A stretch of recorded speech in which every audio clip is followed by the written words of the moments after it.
At my mother's birthday party, which I had funded entirely myself, they handed out personalized t-shirts to all the guests.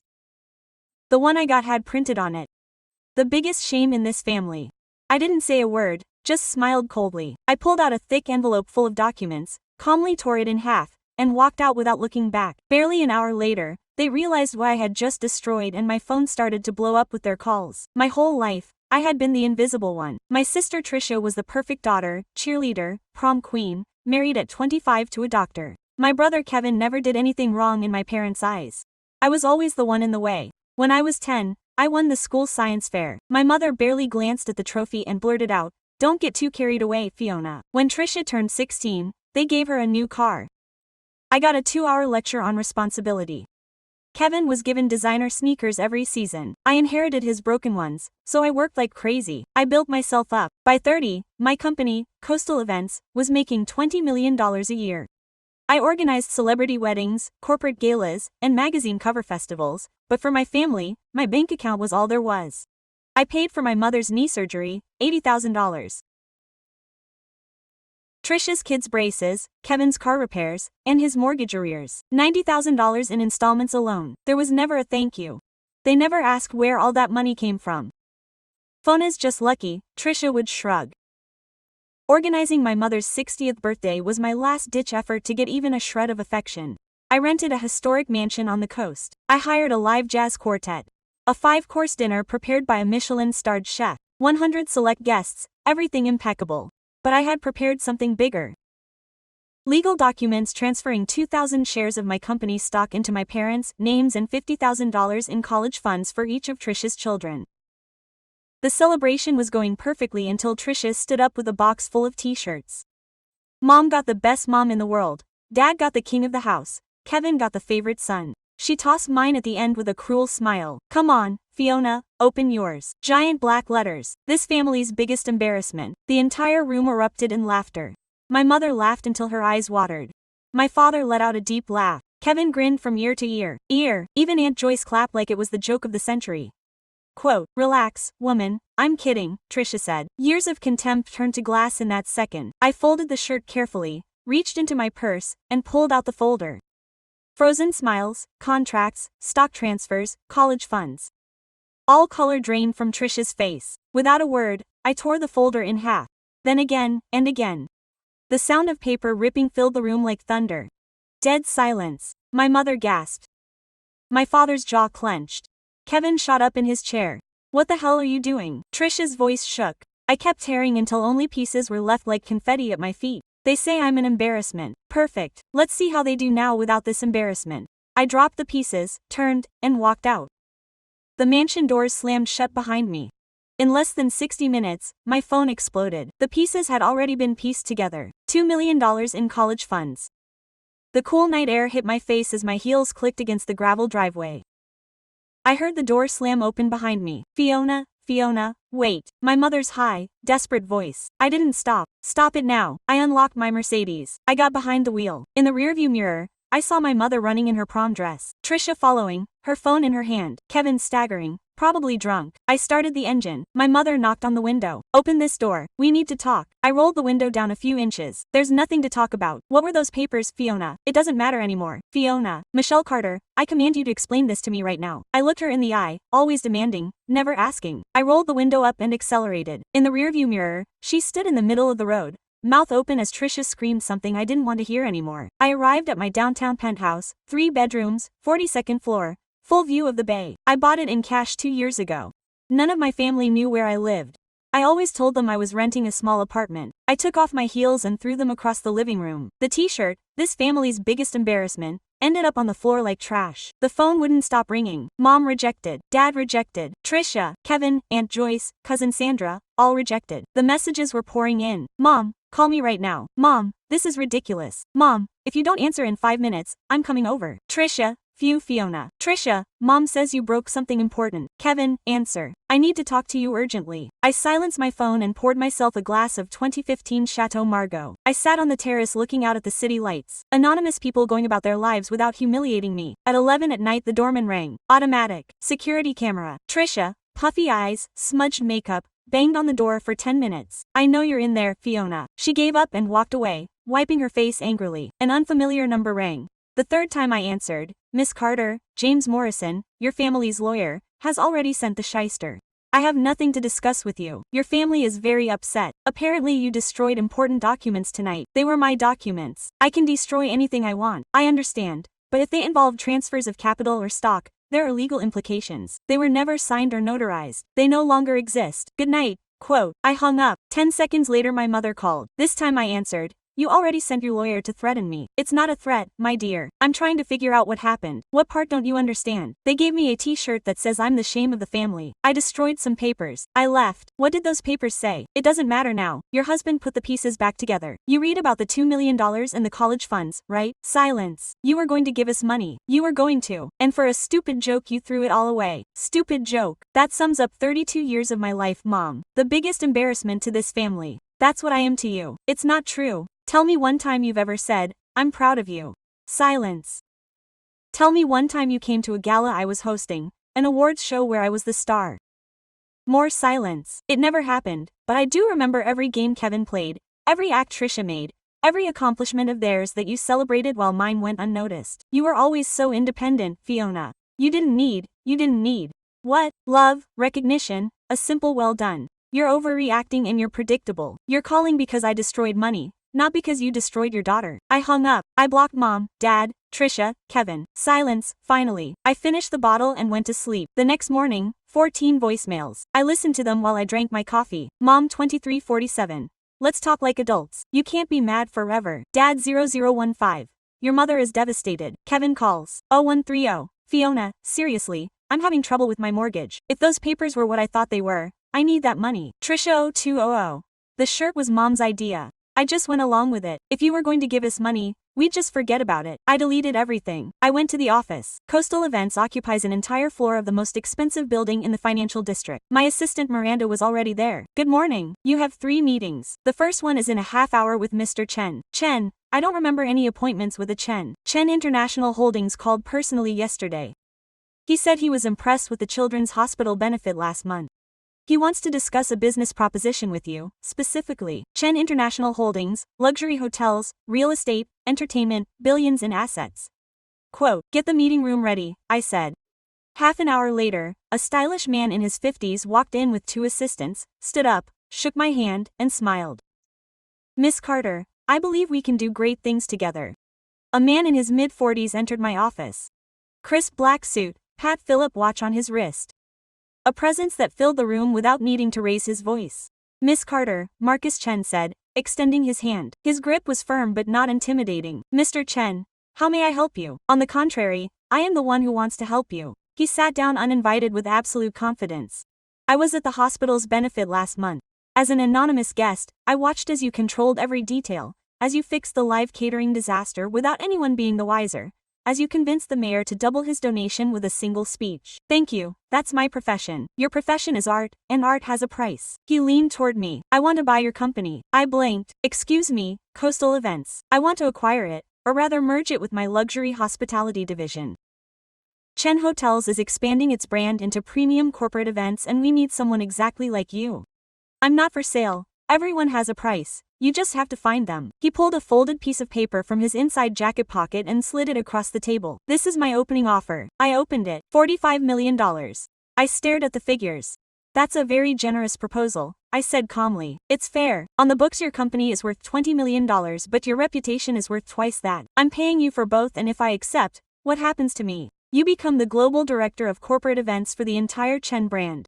$500,000 annual base salary, bonuses that can double that, company stock, and total creative freedom. I put the piece of paper down on the desk. I need to think about this. Of course you have 7 days. He stood up. By the way, Miss Carter, I did some research before I came. Grew up in Savannah, big family. Built this place from scratch single-handedly. Admirable. Anyone who builds an empire alone knows exactly how much she's worth and won't let anyone treat her like she's worth less. She glared at me and walked out. I stared at the numbers. $45 million.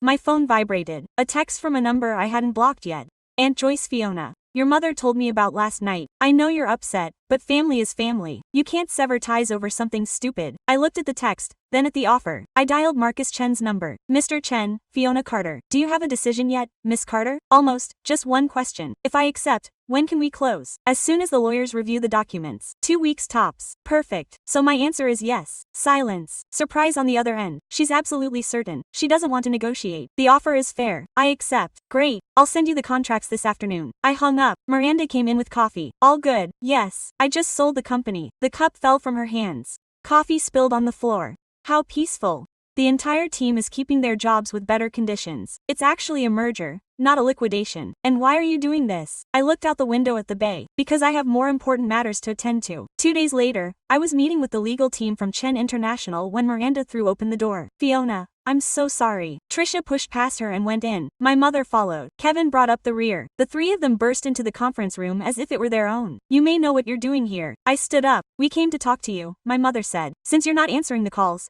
Chen's lawyers exchanged uncomfortable glances. I closed my folder. Excuse me, gentlemen. I need a moment. Hold still, Trisha ordered. This will be quick, pointing her finger at me. You owe us money and we're going to collect it. Howard, the lead lawyer, a man in his 60s, frowned. Quote, excuse me. She promised to give us millions, Trisha shouted. There are 100 witnesses who saw her take the papers out and then tear them up because you got upset over a stupid joke. I added. Howard stood up. This is a private meeting. You'll have to stay put until you pay what you owe. Miranda reappeared with 2 security guards. I motioned for them to wait. Okay, do you want to talk? Let's talk. I looked at the lawyers. Do you mind leaving us alone? Howard hesitated. Sure, completely. They left. The moment they closed the door, my mother exploded. How dare you humiliate us like this? Bringing security like we're criminals. You just barged in unannounced and interrupted a business meeting. What did they expect? For you to act like family? Like family. Like when you called me an embarrassment in front of 100 people. Kevin slumped into a chair. Fiona, I know we're overdoing it, but you can't punish us forever. We're brothers. When was the last time you acted like a brother? Tell me one time you stood up for me. One time you told Trisha to stop. One time you, tell mom she treated me differently. Silence. Trisha crossed her arms. This is ridiculous. Always such a victim. You know what? I don't even want your money. I came because mom made me. Liar, I said. I saw the statements you left at mom's house last month. $50,000 in credit card debt. Your husband still doesn't know, does he? Trisha's face turned scarlet. What? Because mom told me 3 months ago when she asked me to lend you money again. Trisha looked at our mother. You asked her for money behind my back? You were about to lose the house. Trisha, you said you were taking it out of your savings. I have no savings. Everything I had I spent on you too. Liar. I repeated. Mom has $200,000 in her account. I gave it to her last year for her retirement. Dead silence. Kevin spoke slowly. When you said you couldn't help me with the mortgage because you were broke, I lied, Mom admitted, slumping into a chair. I had the money. But if I gave it to one of us, the other would get angry. It was easier to say I didn't have anything and have Fiona help. She always helps because I have money. I said, I have money because I work. You guys are in debt because you spend. Trisha stood up angrily. I'm not listening to this anymore. Perfect. There's the door. Fiona. Mom suddenly looked 20 years older. Please give us the money you were going to give us anyway. Then if you never want to see us again, we'll take it. No. Why not? Because that money was a gift. And gifts are given with love. You don't love me, you use me. Isn't that right? I went to the filing cabinet and pulled out a folder I'd prepared the day before. I knew you were coming. The last 5 years. I opened the folder. I gave or paid you directly. $40,000. Kevin blanched. No way. Mom's knee surgery, $80,000. Your kids, orthodontics, Trisha, $36,000. Your new car, Kevin, $45,000. Mom's mortgage, $90,000. Your credit cards, Trisha, $50,000. Family vacation I was never invited to but paid for $40,000. Home repairs, $22,000. Kevin's senior college, $35,000. I put the folder on the table. The papers spoke for themselves. And do you know how many times you've thanked me in 5 years? No one responded. 3. And all 3 times it was because you wanted something more. Trisha grabbed her purse. Let's go. This is a waste of time. Wait, Kevin said. Fiona's right. We never thanked her. Never. Oh, now you care. Trisha scoffed. I care because I'm an idiot, not because I want more money. Kevin replied, rubbing his face. Jennifer left me last week. She took the kids. She said I'd become like my father, a man who expects everything to fall from the sky. Mom straightened up. What's wrong with your father who never worked a day straight in his life? You worked 2 jobs while he played golf and you never quit because it was easier to stay than admit you made the wrong choice. Kevin is the truth. And I became him. expecting someone else to solve my problems, expecting Fiona to pay for everything while I complained about how hard my life was. Trisha snorted. So convenient to have a crisis of conscience just when you need money. I don't need money. I've already lost everything. I just want to tell the truth. She looked me in the eye. I'm sorry, Fiona, for every time I let Mom treat you like dirt, for every time I laughed when you were humiliated, for assuming your money was my lifeline. I was speechless. I wasn't expecting that. Mom stood up. Okay, Fiona, either you give us the money or we'll sue you. Why? Verbal promise. 100 witnesses saw you take the documents out. 100 witnesses saw me destroy them. They weren't signed or notarized. They had no legal standing. Your lawyer knows that. That's why he didn't come with you. Mom pursed her lips. So this is war? No, Mom. These are consequences. There's a difference. She slammed the door. Trisha followed her. Kevin stood there for a second longer, nodding. I'm really sorry, he whispered before leaving. He stood there a moment longer. If you ever want to talk, he said, not demanding anything, just chatting. I'll be here. I'll keep that in mind. She left. Miranda appeared after they left. Are you okay? Yes. I settled back in my seat. Call Chen's lawyers. Tell them they can come back now. Are you sure? Do you want to take a break? I don't want to rest. I need to close this deal. Howard returned to his team 10 minutes later. Miss Carter, if you need some time, I don't need time. Where were we at? Howard looked at his colleagues, then nodded. The transition clause gives you 6 months to train your successor before assuming your new position. Great. Next step, we continued working for 3 more hours. When we finished, the contract was ready for signature. See you on Friday for the final signing, Howard said as he left. I'll be there. I was left alone in the meeting room. I looked at the folder I had shown my family. $40,000 over 5 years. I put it in the drawer and locked it forever. On Friday, I signed the contract with Chen International. $45 million transferred to my account in less than 24 hours. Miranda organized a low-key celebration at the office. Champagne. The team was happy because their jobs were safe. At 6 p.m. my cell phone rang, a number I hadn't blocked. Cousin Sandra Fiona. Thank goodness you answered. What's going on? It's your mother. She's been admitted. She's had a heart attack. You have to come right now. My heart sank. Which hospital? Memorial de Sabana. Room 304. Hurry up. She hung up. I looked at the phone. Mom was 58. She was in shape. She went to the gym 3 times a week with no history of heart disease. But a heart attack can surprise anyone. I told Miranda I was leaving. I drove 2 hours to Sabana. No one else called during the trip. Not Trisha, not Kevin, not Dad. Strange. I arrived at the hospital at 8:30. I went up to the 3rd floor. Room 304 was at the end of the corridor. The door was ajar. I went in. Mom was sitting up in bed, dressed in street clothes, no hospital gown, no wires, no monitors, eating grapes from a bowl. Trisha sat in the chair by the window, Kevin on the other side. Dad was standing near the door. Here she is, Dad announced. Mom put down the bowl of grapes. Fiona, I'm so glad you came. I stood in the doorway. And the doctor? We don't need a doctor. Sandra said she'd had a heart attack. Sandra acted out. So you're not sick? I'm overwhelmed. Stress can cause heart problems. I get it all. They tricked me into coming. We're not lying to you, Trisha said. Mom, if she's sick, it's your fault. I'm leaving. Dad closed the door and stood in front of it. Not until we talk. Move aside, Dad. Please, be still. I'm sensible. You tricked me. Now move aside or I'll call security. And what will they do? Arrest your father. I took out my phone. I dialed the hospital emergency switchboard. Yes, this is Fiona Carter. I'm in room 304. My family is holding me against my will. Dad moved away. Okay, go, Fiona. Wait, Mom got out of bed. Please listen to us. Just 5 minutes. No, I beg you. And I begged you for 32 years to see me, to value me.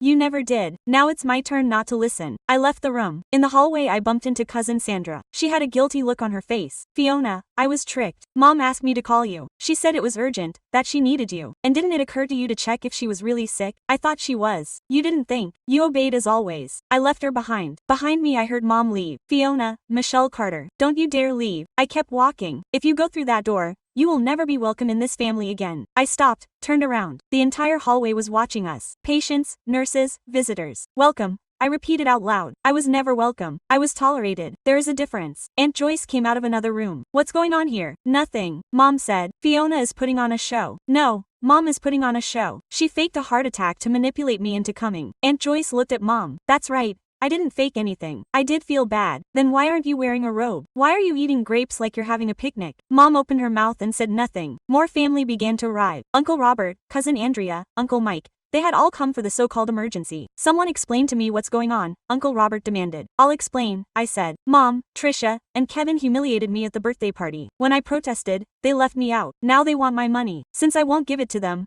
They made up a medical emergency to force me to show up. That's not true. Trisha left. Fiona tore up legal documents that gave us money. Money she owed us. I don't owe you anything. You promised us. I was going to give you a gift. A gift you no longer deserve. Aunt Joyce crossed her arms. How much money are we talking about? $2 million for my parents. $50,000 for each of Trisha's children. The hallway fell silent. Oh my God, Cousin Andrea murmured. And you destroyed it over an argument, Uncle Mike said. Fiona, that's it. Do you know what happened at that party? I cut them off. They gave me a t-shirt in front of 100 people that put this family to shame.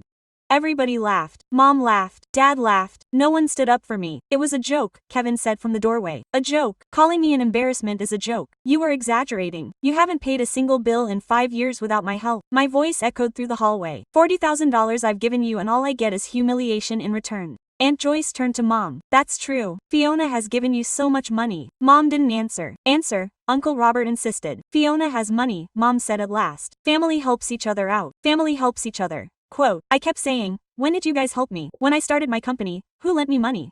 Quote, no one. When I worked at 3 jobs, who gave me shelter? No one. When I won my first award, who came to the gala? No one. You were always very independent, Mom said. You didn't need help. I didn't need help. I needed family, support, love. Quote, we love you. You want my money. I'm just the ATM. Quote, Cousin Sandra burst into tears. Fiona, I'm sorry. I didn't know. You all knew. You just didn't care. Quote, Dad came over. Daughter, I understand that you're hurt, but you can't break up with your family over money. I'm not breaking up over money. I'm breaking up out of respect, or rather, the lack of it. You're our daughter, Mom said. You always will be biologically. Yes, emotionally, you lost me years ago. I just kept paying to keep the fantasy going. I took out my phone, opened online banking, showed it to Aunt Joyce. 45 million. I sold my company this week. Do you know what I'm going to do with that money? Quote, everyone fell silent. I'll live my life without you, without drama, without having to buy a love that never existed.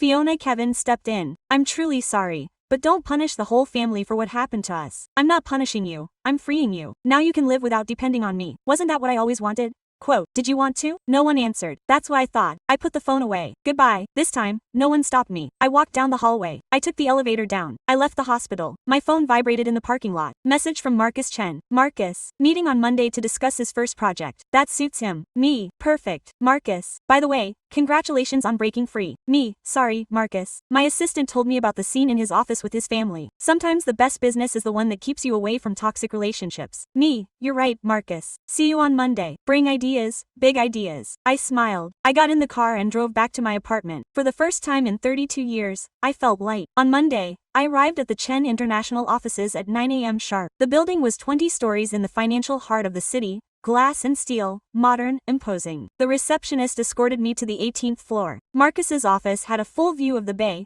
a mahogany desk, sofas, Italian leather, a wall full of awards. Miss Carter. Marcus woke up on time. We have a lot to talk about. We spent 3 hours reviewing projects. Marcus wanted to take Chen hotels to Europe. He needed launches in Paris, London, and Milan. Budgets without limits. I want every event to be unforgettable, she said. Not just parties, experiences that people will remember for years. I can do that. That's why I hired her. At 1, her assistant came in with lunch, salads, and sushi. We ate while we kept working. One more thing. Marcus wiped himself with his napkin. Tomorrow we have a meeting with actress Olivia Sang. She's planning her wedding and wants Chen Hotel to manage it. Olivia Sang, movie star, 60 million followers on Instagram. Her wedding would be the event of the year. What time? Tomorrow at 2. Here, can you prepare a proposal? Of course. I went back to my office at Coastal Events. There were still 2 weeks left for the final transition. My team was packing files and preparing the handover. Miranda handed me a bunch of messages. 3 calls from your ex-client's brother, Mrs. Whitmore, 2 from the magazine. I got 2 voicemails, one from Brightus and one from a woman who claimed to be your sister but didn't leave a number. What did she need? Nothing specific, just asking if you'd be here all week. I said yes. If he calls again, tell him I'm not entirely sure. I worked until 8 p.m. finalizing the proposal for Olivia Shang Benu in Italy. Private villa in Tuscany, 300 guests. Budget of 5 million euros. I left the office devastated. In the car park I saw that someone had scratched my car with a key. The word selfish had been written in deep letters on the driver's door. I took photos, called the police. The officer arrived half an hour later. Do you have any idea who it could be? Yes, my own family. It's a long story, I added. Do you want to file a complaint? Not yet, just want to put it on record. He made a note and left. I drove home with the car marked. I was taking it to the garage the next day. The next morning, at 7 a.m., Miranda called me. Fiona, we have a serious problem. What's going on? Mrs. Whitmore has cancelled, her niece too, and the Johnsons, 3 clients in less than an hour. Why? They didn't give any clear reasons, just that they preferred another company. It's impossible. We had signed contracts. They're all using the 30-day cancellation clause. I got dressed quickly and went to the office. On the way, 2 more clients backed out. By 10 a.m. we'd already lost 8 contracts. This is no coincidence, Miranda said. I called Mrs. Whitmore directly. Her assistant answered. Mrs. Whitmore can't take her right now. Tell her I'm Fiona Carter. It's urgent. I'm sorry. She was blunt. She doesn't want to talk to you. You'll receive an email with an explanation. 10 minutes later the email arrived. Dear Miss Carter, after careful consideration, we have decided to terminate our contract. We have received disturbing information about your professional and personal conduct that prevents us from associating our event with someone whose reputation is questionable. Questionable reputation. Miranda came in with her laptop. You need to see this. She opened Instagram. There was a new account called The Truth About Fiona. 20 posts, all against me. The first, a photo of me at my mother's birthday party. Text. Fiona Carter, the successful businesswoman who destroyed legal documents over a trivial prank. That's the professional you want at your wedding. The second, a drunken photo of me at university. Would you trust someone with this track record with your event? The third, a fake, doctored email supposedly insulting a client. They followed one after another with a photo of Trisha with the text. I am Fiona Carter's sister. Don't hire this woman. She steals from her own family. Imagine what she would do with millions of euros. Hundreds of cruel comments under each post.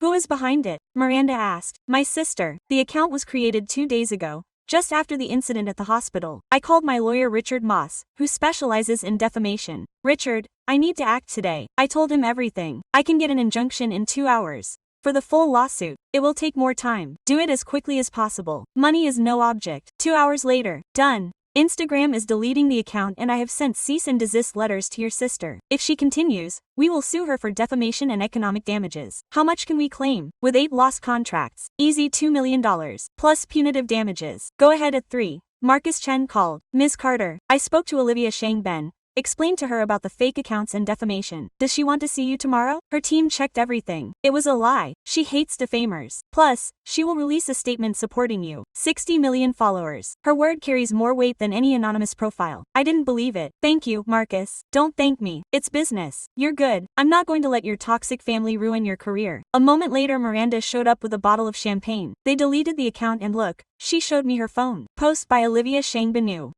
An anonymous account recently tried to defame Fiona Carter, an exceptional event planner. I investigated everything. False. Before believing rumors, check the sources. Fiona is an impeccable professional and I'm counting on her for my wedding. 2 million likes in half an hour. The phone started ringing off the hook. Clients who had cancelled were apologizing. They wanted to reactivate contracts. Mrs. Whitmore left a message pleading. I didn't answer.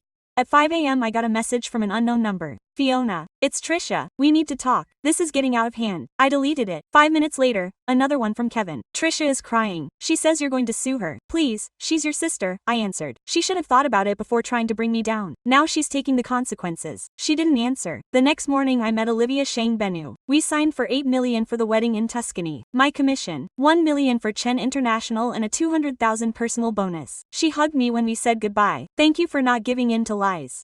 Thank you for seeking the truth.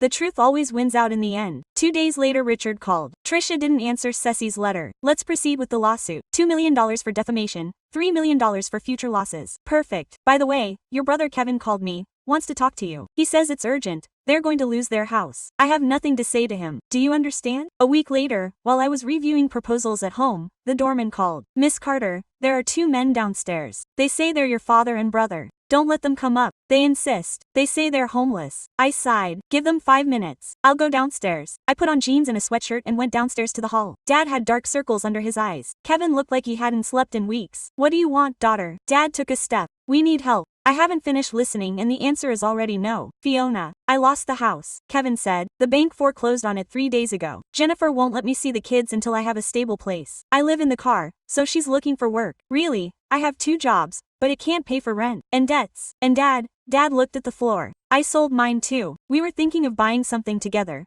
helping each other out. They sold everything. We had no choice, Kevin said. The bills, Mom's medicine. Trisha is worse off than me. It's not my problem. We're your family, Dad begged. You stopped being family the day you decided to humiliate me for fun. Fiona, please. Dad, he was almost crying. Just a loan, 50,000 euros to start over. We'll pay you back. With what money? They've never paid anything back in their lives. Silence. Exactly. I continued. They just want me to clean up their messes. Like always. This time it's different, Kevin said. It's always different. The difference is that now I say no. So you're leaving us on the street. Dad's voice trembled. I want to see them take responsibility for once. Kevin gritted his teeth. You know what? You're right. We're useless. We never worked like you. We were never that smart. But we're blood and blood is forgiven. Blood is also respected. And you never respected me. What should we do now? Dad asked. Get on our knees, beg. Tell me what you want and we will fulfill it. I thought about it seriously. I really considered it. Do you need my support? Yes, they both answered in unison. Then work for me. Kevin blinked. How? Chen International needs people for maintenance, cleaning, loading, heavy lifting. Hourly pay. If you go 6 months without missing a day, I will help you with the rent. A CO. Dad looked deeply offended. Do you expect your father to scrub toilets? I want my father to discover what it means to really try hard. Something he never did. That is degrading. No more degrading than calling me a family shame. Kevin raised his hand. I accept. Dad looked at him in astonishment. What do you say? I accept. I will clean bathrooms, move boxes. I will do anything. I need to see my children. Kevin, you can't do it. Of course I can and I will. I will. Fiona's right. We never worked like her. Maybe it's time to learn. Dad looked at him incredulously and then looked at me. Okay, seriously, absolutely. 6 months without missing work, without complaining. Then we'll talk about real help and if I say no, then you can figure it out yourself like I had to. Dad took a deep breath. Okay, I accept. Perfect. Report to Chen International tomorrow at 7 o'clock. Second floor, maintenance area. Ask for Mr. Rodriguez. Is he the boss? Did you have him organized? Kevin asked. Marcus owed me a favor and I just collected it. Kevin nodded slowly. Thank you. Don't thank me. Prove it with actions. They left. I went up to my floor and called Marcus. Have you told them yet? Yes, they start tomorrow. Are you sure? Your father seems old for physical work. Main 59. He's fit. He'll take it and if not, he'll learn his limits like we all have to. To do it. Marcus laughed out loud. You're ruthless. I'm fair. There's a difference, isn't there? See you next week to go over the SAN event.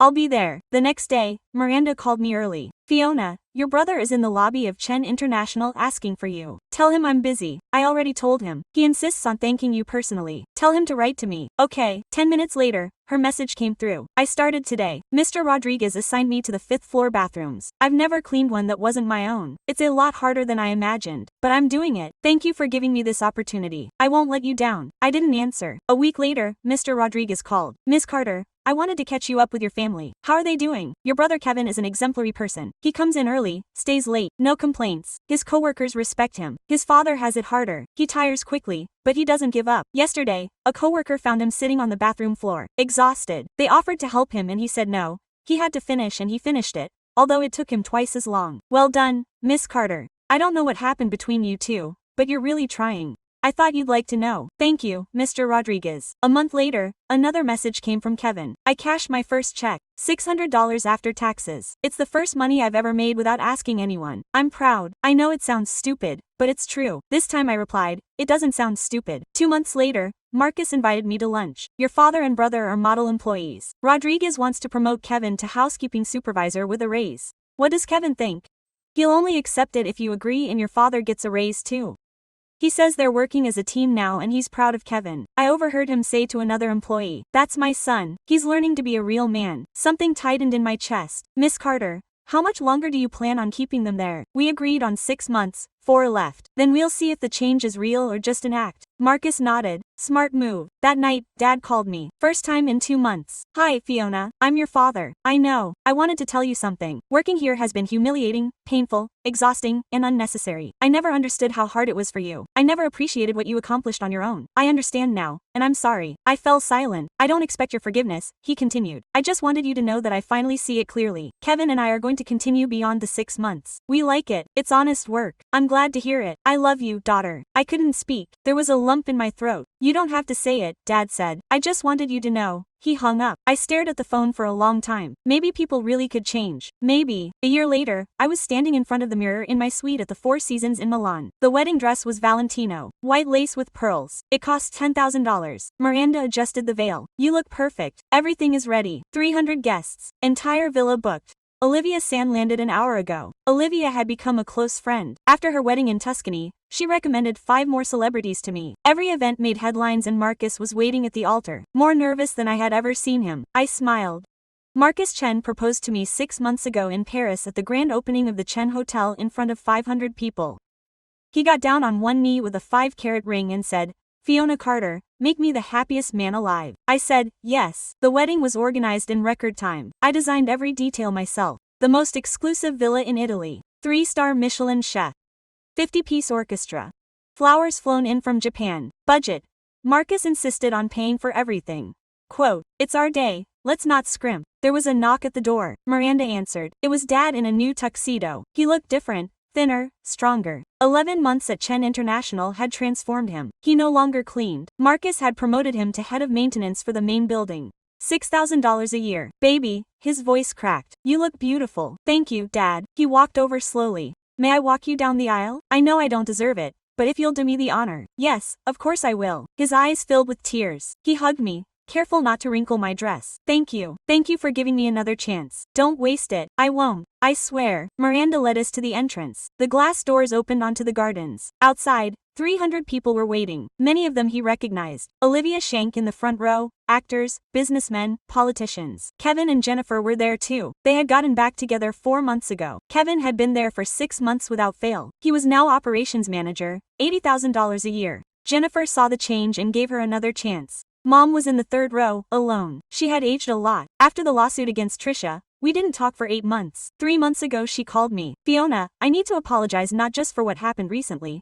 but for all the years before, for not seeing you, for not valuing you, for using you as a solution instead of treating you as a daughter." Why now? Because I've been in therapy for 6 months. The doctor opened my eyes.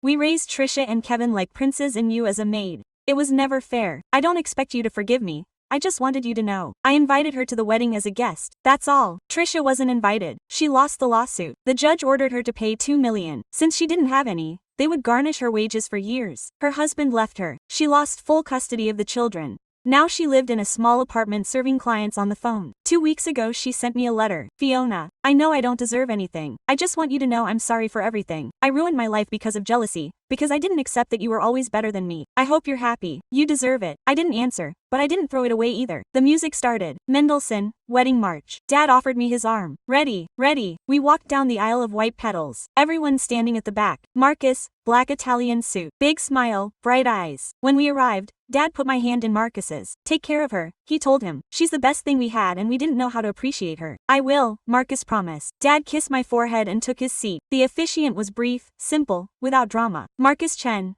will you take Fiona Carter as your wife?" "I do." "Fiona Carter, will you take Marcus Chen as your husband?" I looked at Marcus, the man who saw me when no one else would, who valued me when my own blood wouldn't, who transformed my pain into strength. "I do. I now pronounce you husband and wife." Marcus kissed me. The crowd erupted in applause. We left hand in hand. The reception was impeccable. 7-course dinner. $500 a bottle of wine. Dancing until 3 a.m. At one point, Kevin came over. "Fiona, can I talk to you for a second?" We stepped aside. "I wanted to give you this." He handed me an envelope. "What is it?" "Open it." Inside was a check for $50,000. "Kevin, what does this mean?" "This is everything I saved this year. I know it doesn't cover even a fraction of what I owe you, but it's a start. I'll keep paying you until it's all paid off. You don't have to." "I do. You taught me that debts have to be paid, not just the monetary ones. Monetary, emotional ones too." I held him close. "I'm so proud of you. Thank you for never abandoning me. Thank you for truly transforming yourself." Later, my mother came over. "Can we talk for a moment?" "Sure." We went out into the garden. The moon bathed the flowers in silver light. "Your wedding was beautiful." "Thank you. Marcus loves you madly. You can see it in his eyes." "I know, Fiona." Mom took a deep breath. "I know I was never the mother you deserved. I ruined that chance long ago, but I want to try to be a part of your life now. Not as a burden, not as someone who just asks, but as someone who gives." "How?" "I'm not sure yet, but I'm going to therapy. I'm working on myself and someday I hope to be able to say, I'm your mother without feeling ashamed." "Mom, you don't need to say more. I just wanted you to know." He hugged me for the first time in years. I felt like he meant it. When he left, Marcus found me. "All good." "Yeah, all good. Are you sure?" "I see you're thoughtful. I'm just coming to terms with it. A year ago I felt alone, without a family, torn apart. And now I have a family of my own choosing, fragments of the old one that are finally worth keeping." Marcus kissed me happily. Happier than I ever dreamed possible. At midnight we cut the cake, 5 tiers, white fondant with delicate sugar flowers. Olivia uploaded photos to Instagram. The wedding of the year got 3 million likes in barely an hour. At 2 a.m., Marcus and I slipped away quietly. We went up to our suite. The next day we were flying to Bora Bora. 2 weeks of no job, no family, just him and me. I took off my veil and collapsed on the couch. Exhausted, Marcus asked, devastated. Was it worth it? Every euro, every minute. He sat down next to me. Fiona, there's something I never confessed to you. What's wrong? When I suggested buying your company, it wasn't just about business strategy. No, I had never seen you at any event before. Always alone, always impeccable, always strong. But I also saw something else, an immense sadness, as if you carried the whole world on your shoulders and no one lifted a feather for you. I fell silent. I wanted to meet you, not for your company, but for you. The purchase was my excuse. Marcus, I know it sounds manipulative, but it's the truth, and I don't regret it for a second, because thanks to that I was able to fall in love with the most extraordinary woman I've ever met. I kissed him. I love you too, especially knowing that you orchestrated everything to get close to me precisely for that reason. It means that you saw something in me that no one else saw. I saw absolutely everything and I fell in love with every corner of you. We fell asleep on the couch, hugging each other, in a peace I had never felt before. The next morning, before leaving for the airport, I looked at my phone. I had a message from Kevin. Jennifer is pregnant. Are you going to be an aunt again? I hope the baby meets you soon. I smiled heartily. Another one of Dad. Daughter, thank you for giving me the best day of my life. Watching my little girl marry a good man. I didn't deserve to be there, but you gave me that. I'll never forget it. And one more from Mom. I love you. I should have told you every day. I'm starting today. I put my phone away. Marcus showed up with 2 coffees. Ready for our honeymoon. Ready. We left the villa. The car was waiting for us. As we drove to the airport, I looked out the window. I had sold a house, left a toxic family behind, built an empire with my own 2 hands, and found true love. The family's greatest shame had become its greatest pride. And this time the triumph was all mine.